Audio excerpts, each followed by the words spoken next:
My name is Dennis Gill with the Americans in Wartime Museum. Today's date is 9 November 2019, and we are in Yorktown, Virginia, and I'm conducting an interview with Alan Orndorff. And sir, if you could give me your name, where were you born, and what year were you born? I was Alan Orndorff, and I was born in Frederick County, which is a suburb of Winchester, Virginia. Okay. What year were you born?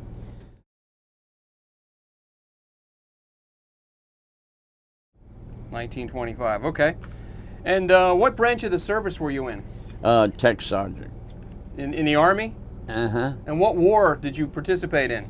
Well, we started out in Europe and jumped at D-Day, and then we thought we were going home because they gave us, right away we were down at Le Havre, France. Okay. And then they finally admitted to us that you're not going home. And what in the hell is this? So they took us down to the ship and left. We were not happy campers, believe me. So you were in World War II. Yeah. Do you remember Pearl Harbor? You remember hearing about that? Yeah. Were you in the military yet? When Pearl Harbor happened? Went in right afterwards. Okay. You know, it's strange. They needed soldiers in a hurry. Okay. And I was 17 years old. I was in Hanley High School, and I didn't know one place from another. I didn't know nothing. Right. And so then they go down, for some reason, to Greyhound bus station. And then they sent us back, and then we come out the next day to the bus there, and they took us, we didn't know where, but we went to Roanoke, to a big school in Roanoke. And they had a couple doctors there would look us over. That was all. Right away, you're in the Army. And what did you think when you heard about Pearl Harbor? Huh? What did you think when you heard about Pearl Harbor? We had a little farm outside of Winchester, and my grandmother was the one that raised me. Okay. And I told my grandmother, we had an old battery radio out in the yard, and I told my grandmother, I said, I hope that it lasts long enough for me to get in there. Oh boy. So we've seen about everything else in the world. Okay. And then we went to Le Havre, France, and we were aboard the ship, and we thought we were going home. And the bastards, they didn't tell us until we were aboard ship and at sea. Then they said we didn't want to, too much in advance, but you're not going home. You're going to the Pacific. What in the hell is that? We just got to one, and here we are back to Pacific. We were not happy campers. I'm sure. Believe me, we landed in New Guinea, and we wouldn't give a damn about nothing. And then they picked us up, and they went on up to Luzon in the Philippines. And we went all through that and had to go up into the mountains because our job was to get Yamashita. He was tried as a war criminal after the war and executed. But anyway, we couldn't get a hold of him. And he had something like 4,000 troops there. What the hell was me and another guy going to do? Well, anyway. Were you a paratrooper? Uh-huh. Did you make the jump into Normandy? I did that. On what, on D-Day or? On D-Day. Actually, we were the earliest ones. There was about 12 of us, and we were to jump ahead, and these 3 bridges that Okay. the Panzer units would use to go down to the beach, Okay. and if they made it, they would have tore everybody up. But they didn't come down because Hitler thought that the real invasion was up north. Okay. But it wasn't. It was at Normandy. So you jumped on D-Day, or was it before D-Day? The day before. Okay, gotcha. Because our job was to actually get these damn bridges and blow them up so the Panzer units couldn't get down there. Gotcha. So we got there. We got to where the bridges were. We jumped into that, and then there was the bridges, and they just told us just to stop and wait, which we did. And it was a mess, and we moved awful fast. Okay. Did you jump? When you jumped, did you land where you were supposed to land, or were you off target? You remember? I don't remember that. I think we just landed where the hell ever it was. Right. But you never blew up any bridges. No. They told us, no, don't blow them up, because we're going to use them Right. to get air troops off the beach. Okay. And so that was fine with us. When I jumped there, I had 4 pieces of TNT strapped to my chest. Okay. And that was so I could blow them darn bridges up. But we didn't blow them up, and we got away from there and into some of the rest of the stuff. Did you encounter any fighting, any Germans or anything when you Oh, landed? hell, yeah. Yeah?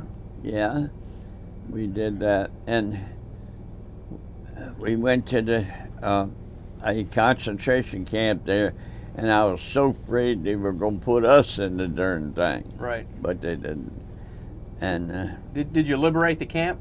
huh? Did you help liberate the camp? Yes. Do you recall which camp that was? Our big things was the concentration camp where they had refugees, Okay. and they were killing them just as fast as they could. And our job was to stop all that and hold it until they could get a medical unit up there, because many of these people were deathly ill. Right. Yeah. And we seen all of that, and the crematoriums where they burnt bodies up, but when we got there, they'd run out of coal, so they couldn't fire the crematoriums Right. up. So they practiced. They went out in the road and put a layer of bodies, and then a layer of wood on top of them, and then another layer of bodies, and got that up right high. And when they finally stopped, but we didn't have enough fuel. We couldn't burn nothing up. And so they finally decided they better get the hell out of there. So they did, and they left us. And so I was right there. How did you feel seeing the concentration camp? Sick. Like you wanted to throw up but couldn't. Right. It was sick. Did you know? How much did you know about the concentration camps before you got there? Oh, I had heard a little bit about and stuff. Okay. How they treated the prisoners down there. Right. They were gonna kill so many of them anyway, so they didn't give a damn, you know. We did, and we just wanted to get the hell out of there. And so, How did the prisoners react when you got there? the bridges, No, the prisoners in the concentration camp. Oh. How did they react to you? they were terrific. They really loved us, you know. And they all come down to the gate where we were coming in, and they were all so happy and everything that we were the only ones to liberate any of them. So we did. Right. Yeah. So, what was it like your first time in combat where you're actually getting shot at. What was that like? You got to learn to duck. Yes, yes. I guess you did it pretty well, though. Oh, 'Cause yeah. You made it. Yes, indeed. Yeah. And where did you go once you secured that area and you liberated the camp? Where did you go from there? We went on up through Normandy, and I'm trying to think. The first place was, oh gosh, my mind is going. But we went to Le Havre, France, and a few other places like that, and they kept us moving too fast. Right. Just move, but we finally got out into Germany, and we seen it a lot about the devastation and everything. Right. And the refugees that was at Cologne, Germany. Okay. We stopped because that was on the river, see, and they were so afraid that the Germans might use that river and come ashore. And their job was to prevent that. And we had to just stay there at that terminal light, and they had a Bailey Bridge built across the Rhine River. And Okay. we couldn't let nobody use that. And so You eventually participated in the Battle of the Bulge? Huh? Were you in the Battle of the Bulge, part of that battle? I was, but our unit was in reserves. Okay. And we watched it. We watched the airborne when they came over. The whole sky was covered with this old transport planes. Right. And it was really something. And we didn't know when they would pull us out or anything. We just sat there. And it took a while before they sent us someplace else. We were at 3 different concentration camps there, all through Europe. And at the very end, we stumbled onto Dachau, and we radioed back what we had found because they didn't know. And they said, well, you all stop and hold that, and we'll send a unit up there to relieve you when we get a chance. That's the Army. Right. And so we did. And we've seen a lot of bad things in that concentration camp. And we know they had the prisoners that could walk. They had them out helping with things. And sometimes they get one of them wouldn't work or wouldn't work to their standards. Right. So when they took them back to the camp, it went up to the center like, and they had a barrel there that they had to lay over, and then the guy would whip the hell out of them and beat them all up real bad. And so we watched that. They had a small hospital there run by the Germans, and they were practicing on the prisoners different things. Okay. And they was causing them to have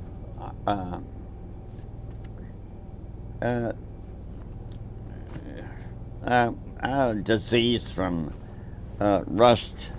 So they were Yeah, that's it. they were doing experiments on them. Doing experiments. Yeah. Right. Okay. Yes. And they would do all of that, and our job was just to stop and hold it, Okay. which we did. And they rushed a unit up there to relieve us, and then we had to sit around, wait a while before we could even use it.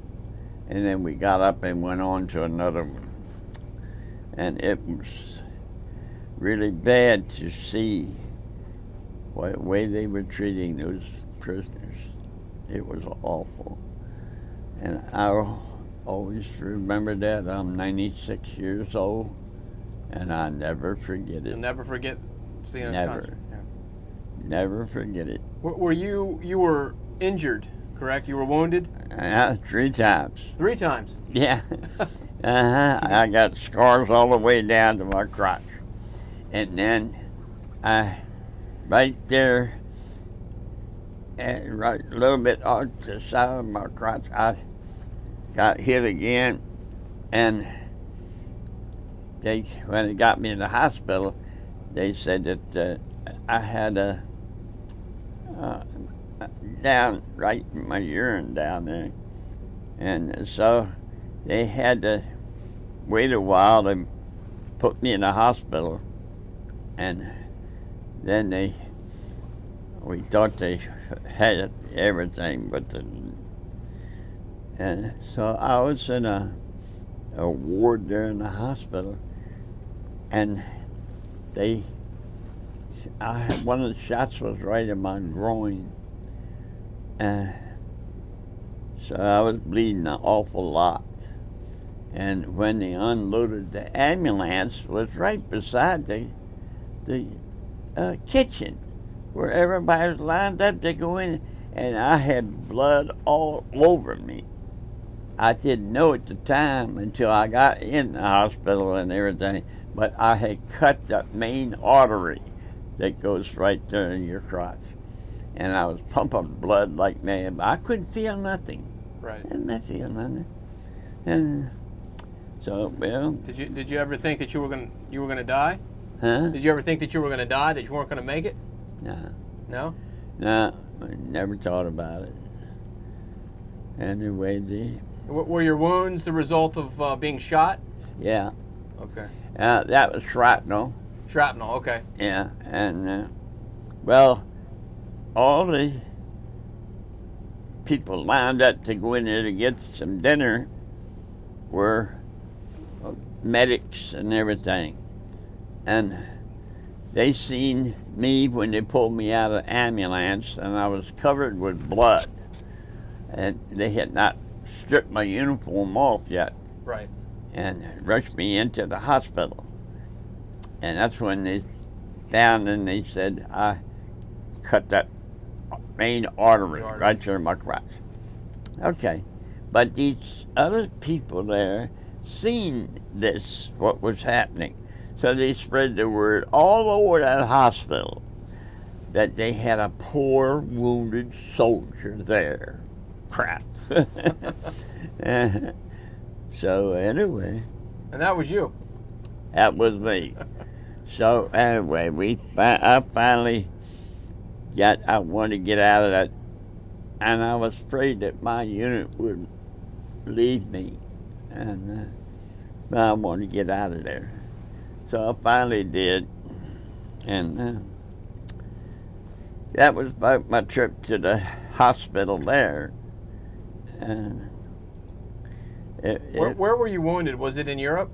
Yeah. Okay. And eventually you would go to the Philippines? Yeah. That was after you'd already been wounded and recovered, correct? Yeah.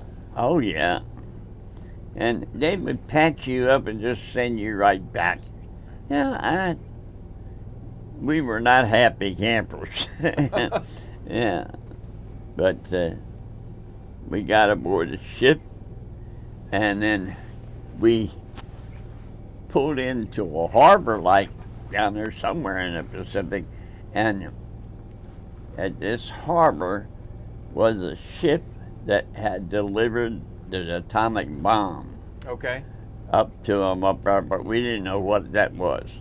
And we watched that when the Japs had hit this ship, and it was in bad shape. And it was one of them early transport where the real thin metal, and it went down in a hurry. And we were there on a raft for quite a while. We was right inside a harbor, so it didn't hurt. And then some Allied troops picked us up and took us to a main hospital down there, and so we did. But Did you see any action when you got to the Philippines?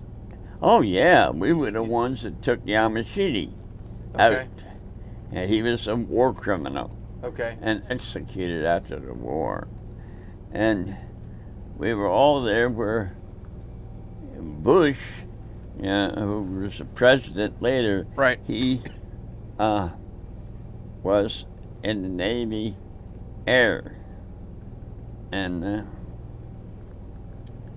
so anyway, that was the tip of Japan. And they had a terrific radar station set up right there to catch all that. And so we didn't know what in the world to do at first. And then we had orders to don't start that battle because we want these troops to give up. And all of them that Yamashita had with him, they were stuck way back in the jungle.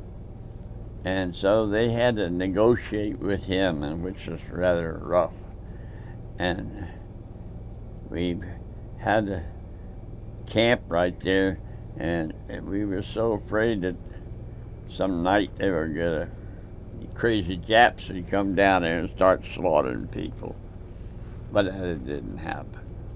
So anyway, that was about it. What do you think was worse, fighting in the Pacific against the Japanese or in the European Yeah, theater against the because Germans? Japanese, they were nuts. They were absolutely nuts.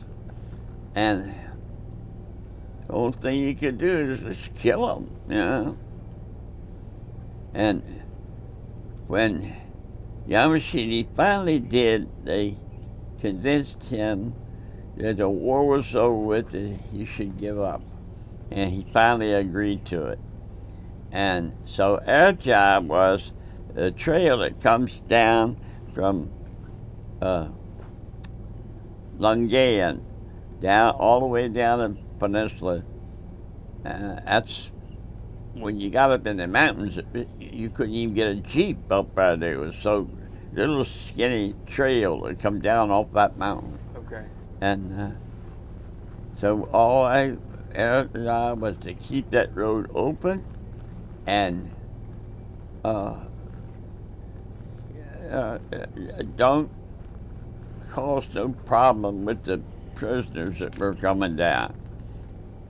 And were you with the same group of guys the whole time, or did you change? No, I was transferred to trying to think of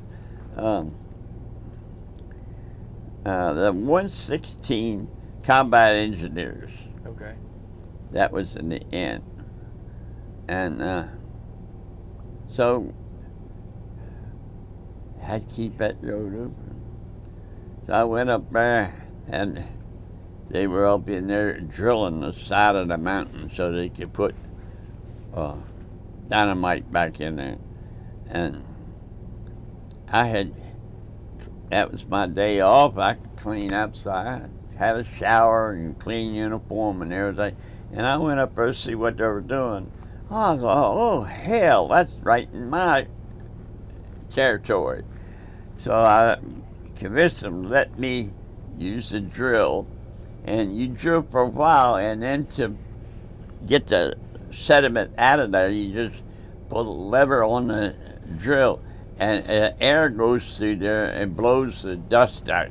Okay. So that nice clean uniform got treated real quick. Yeah. I was Bob Hope came there. Okay. I met Bob Hope and everything. And I had played in a band. I always learned how to do that. Winchester had a terrific music department, and that's why I wanted to go to Winchester. Okay. And so we knew all about that. Met a lot of people in the USO and everything. What was Bob Hope like? He was just ordinary.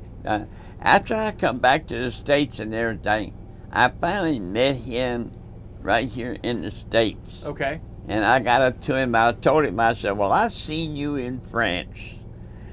And I got some pictures of me and Bob Hope. And he said, was I any good? That's all he said. And so we were not happy campers. We came back home, and we had been pulled out of the school, and I wasn't but 17 years old, and I was given a certain amount of time to report to this. They used the Greyhound buses for all this, and we got on a Greyhound bus, and we went to Roanoke, and there was a big school in Roanoke, and everybody went in the gym. Right. You had all your clothes off, and went into the gym, and there was over 1,000 troops in there, and we went through that, and they finally said, "Yeah, you're okay. Go in the Army." Oh, what the hell is this? But why did you decide to jump out of airplanes? I don't know. And that was gung-ho type unit and everything. Right. And I was, they let us go to basic training, more or less, and before they signed us to the 101st. And so we thought that was really something, being transferred to the 101st. Gracious. Yes.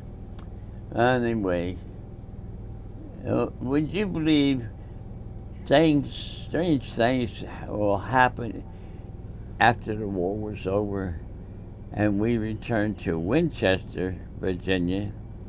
I was a senior in high school when I was drafted, and I had worked a lot of the tests and everything up, right, so I could graduate. Well, they sent me off to war. I come back in December, and they didn't even want to let us into school.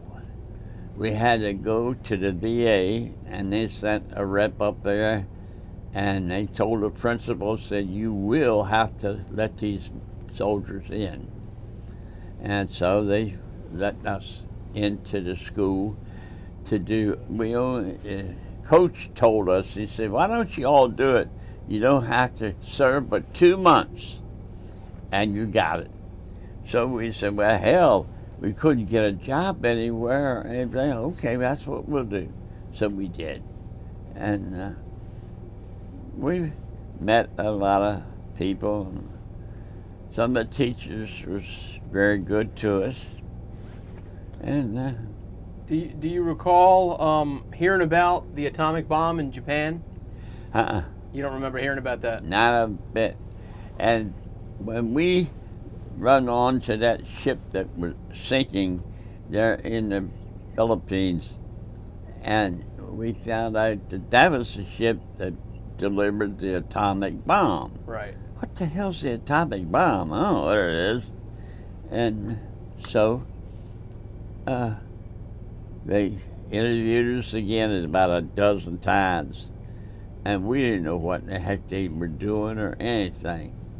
We didn't know what the atomic stuff was. It didn't bother us.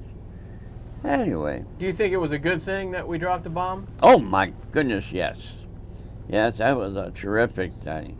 Yes, it did. How do you think that your wartime experience has affected your life as you look back on it? I don't know. I was just happy to get home. And my grandmother who raised me, she was like my mother, and she was real good and everything. And then I went, with the Union, I went to Baltimore, and I had been to Baltimore for the service. But anyway, they sent us back there and did a lot of paperwork and physicals again. And we were so happy just to be out of the service. Do you have any other family members that were in the service? I have one bad one. I have a friend I went to school with. He went in the same time I did. Okay. And he stayed with the 101st Airborne and learned armor, everything at Fort Knox, Kentucky. And then we were sent back and everything. Then the war was over with. We went back home, and I run into this boy's name is Lanahan, and I run into his mother. And about the second question out of her was, how did her son die?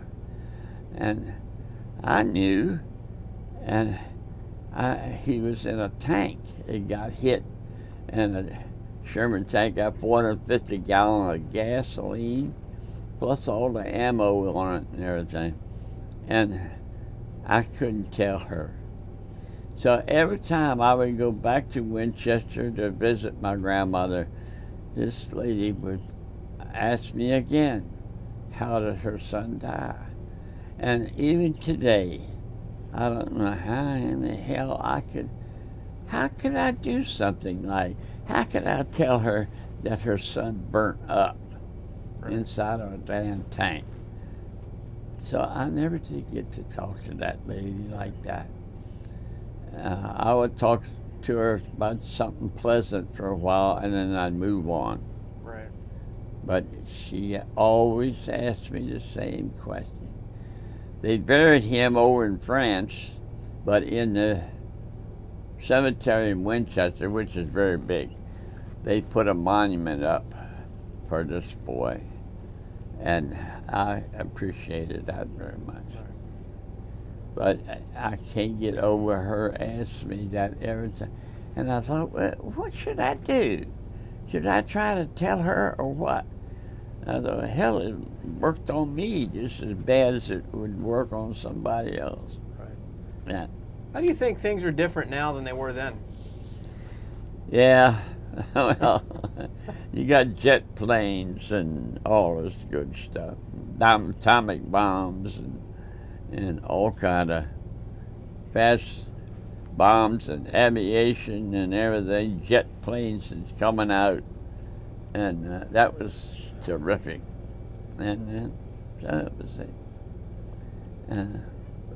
Is there anything that somebody's going to watch this video several years from now? Anything that you want to, any message you want to send them? Anything you want them to know? I don't know what to say. I really don't know. I don't know. Is there anything that we haven't talked about that you want to I know? don't think so. No? We got it covered? Rub my mouth with all of that. Well, on behalf of the Americans in Wartime Museum, I want to thank you for taking the time to sit down and tell your story. Oh, and I especially want to thank you for your service to your country. It was really great. You know, I worked at the Mooring Museum down there in Newport News for quite a while. Okay. And I learned a lot through them. And it was really something. It was. Well, I want to, as a little token of our gratitude, I want to give you one of our challenge coins. Oh, yeah. Just to say thank you for talking to us. Okay, sir? And I thank you.